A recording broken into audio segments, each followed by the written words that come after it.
Kanai stepped over the loose floorboard of the musty treehouse and took one last look before he pulled the leaning door closed for the last time. A deep sadness fell on him as he descended the rickety ladder. Other than the house, the treehouse was the only place he could be himself. It was indeed his sanctuary. The moving van was loaded with all the Wren family's belongings, and they were almost ready to get on the road. Kanai had spent the entire day as Kai. Morphing into Kai's taller, more athletic body in times like this was very beneficial, but Kanai could not wait until they were far enough out of Wachama that he could transform back to himself. The boys were in the car as Queen went back inside to do one more walk through and lock the doors. "What is taking Mom so long?" Kanai whined. "After she locks up, she has to go upstairs to drop off the keys with Mr. Nelson," Kane replied. "I am ready to go. I can't wait to go to the new house." Kanai beamed. Although Kanai looked like Kai, his actions were nothing like Kai's. Kenzo sneered at Kanai as he bounced around in the seat. Kanai's enthusiasm could be overwhelming sometimes. "There she is," Kane pointed as he spotted Queen crossing the yard. She disappeared to the back of the van for a few minutes. "What is she doing?" Kanai stepped out of the van and walked to the rear to see if Queen needed any help. He spotted her staring at the door. "Ma!" Kanai tapped her on the shoulder. "Yes?" Queen replied. "Are you ready to go?" Queen cleared her throat. "Yes. Let's go." "Are you okay?" "Yes, I am fine. I was thinking about how thankful I was to find this place 9 years ago." "Really?" Kanai lifted a brow. "I always thought you hated it." "Oh, it wasn't the best, but it did serve us well. Let's get inside, and I will tell you about the last hectic move," Queen replied. The dingy cream siding and patchwork roof of the house drifted into the distance as they drove away. Queen began, "When our household went from 2 incomes to 1, I was not ready. I had just found out that I was pregnant. I had no idea how I would make things work. We had a beautiful home in Illa, but I could not afford it anymore. Plus, I had another baby to think about. I could only share the news of the baby with a select few people. But I knew that from birth, if the baby were a boy, it would put all of you in even more danger. Not even doctors and nurses could be trusted with the information. Since no one outside our home knew of my predicament, it was time to make some big decisions. Late one night we packed what we could and moved to Wachama, where no one knew anything about our family. Your grandpa and grandma were closer, and I confided in them and Ashlyn. As you know, she is my best friend, and I knew I could rely on her support. Ashlyn watched over me throughout the pregnancy and stressful transition.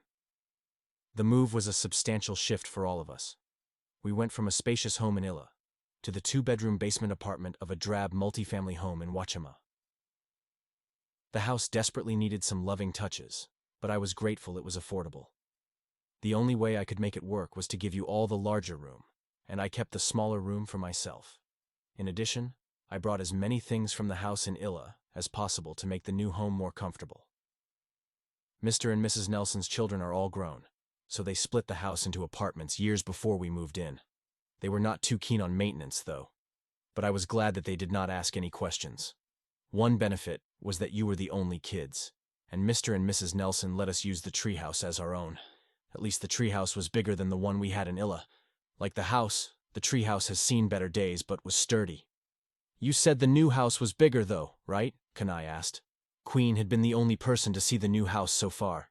"It's not huge, but it is big enough for us, so you will each finally have your own room, and we don't have to worry about things falling apart all the time. Plus, it does not have that moldy smell, which is enough to make me happy." "Are we far enough that I can stop looking like Kai?" Kanai asked. They were about 30 miles out of town. The probability of someone they knew seeing them was getting smaller by the minute. "Sure," Queen replied. "Good. Kai's legs are too long for this van."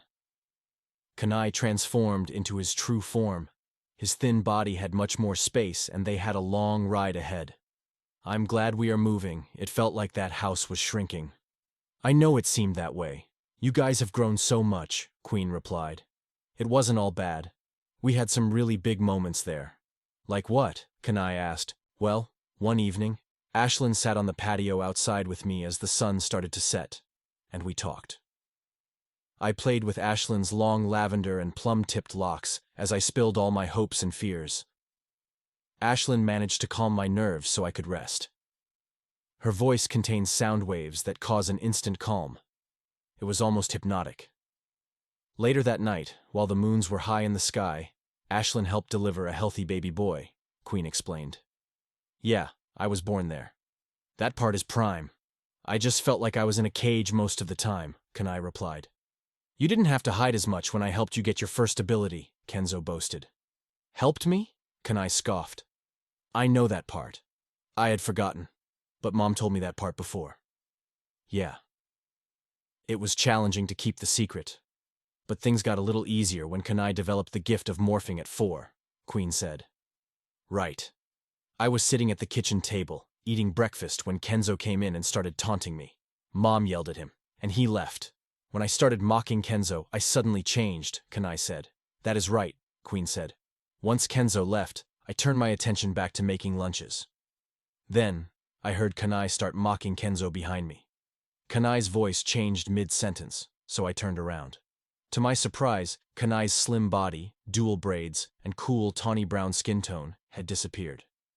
Kenzo was sitting at the table where Kanai used to be with his body twice the size of Kanai, short fade hair, and warm medium brown skin tone.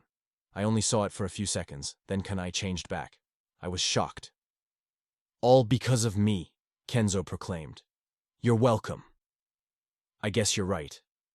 If you were not super annoying, it would have taken longer for my ability to come out, Kanai said. It was a spectacular revelation, because it helped you camouflage and leave the house for short periods of time.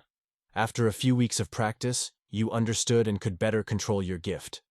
Once you mastered morphing into your brothers on command, it definitely helped, Queen said. Kanai could step out of the shadows with Kai in training but not in Wachama.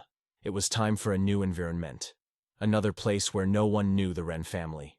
Kai, Kenzo, and Kanai had lived in Wachama for 9 years and had made close friends. It would not be easy to pick up and leave, but they knew why it was necessary. Plus, Rosh was closer to where Kai would be training. Kanai heard Queen mutter a quiet, "We have come a long way," as she turned onto the street and approached their new home.